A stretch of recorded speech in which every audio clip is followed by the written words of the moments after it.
देखकर नीतू की नाजुक हालत विक्रांत के होश उड़ जाते हैं। फाइनली विक्रांत मन्नत का साथ देगा और अपनी मां को इलाज के लिए लेकर जाएगा।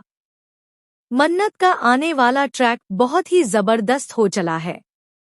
वेल दोस्तों, आप देख रहे हैं ना कि यहाँ पर यूवी कितना बदतमीज और घटिया है। वो किसी की भी इज्जत नहीं करता और बड़ों की बेइज्जती करता रहता है।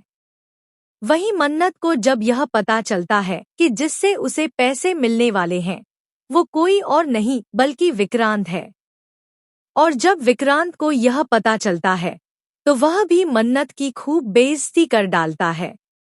लेकिन मन्नत चुप रहती है। लेकिन जब बात आती है मन्नत की बेटी दुआ की तो मन्नत बर्दाश्त नहीं कर पाती, क्योंकि यहाँ विक्रांत सिर्फ मन्नत पर ही नहीं बल्कि उसकी परवरिश और दुआ पर भी उंगली खड़ी करता है। इसके बाद मन्नत विक्रांत को खूब सुनाती है और कहती है कि अपना मुंह बंद रखो, क्योंकि अगर मेरा मुंह खुल गया ना तो मैं तुम्हें छोड़ूंगी नहीं। तुम किस पैसों पर घमंड कर रहे हो? वो पैसे जो किसी और के हैं। तुमने आज तक खुद कमाया ही क्या है? इसलिए मुझे खुदगर्जी की बात मत कहना। और खबरदार, अगर मेरी बेटी का नाम भी लिया तो दांत तोड़कर हाथ में दे दूंगी। यह सब सुनकर विक्रांत के होश उड़ जाते हैं। वहीं विक्रांत यूवी को भी डांटता और समझाता है, लेकिन यूवी इतना बदतमीज है कि उसे कोई फर्क ही नहीं पड़ता। चाहे उसे कोई कितना भी समझाए, वो बिगड़ा हुआ है और बिगड़ा हुआ ही रहेगा।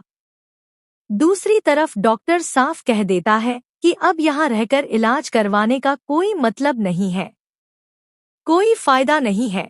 नीतू को मुंबई लेकर जाना ही होगा। जी हाँ, अगर मुंबई में नीतू का इलाज होगा तभी वो ठीक हो पाएगी। नीतू की हालत काफी नाजुक है, पैसों की जरूरत है और पैसे मिल नहीं रहे हैं। ऐसे में जहां से मन्नत दूर रहना चाहती है, किस्मत उसे वहीं बार बार लेकर जा रही है, क्योंकि मुंबई में विक्रांत है और अब विक्रांत पैसे देने के लिए तैयार हो चुका है।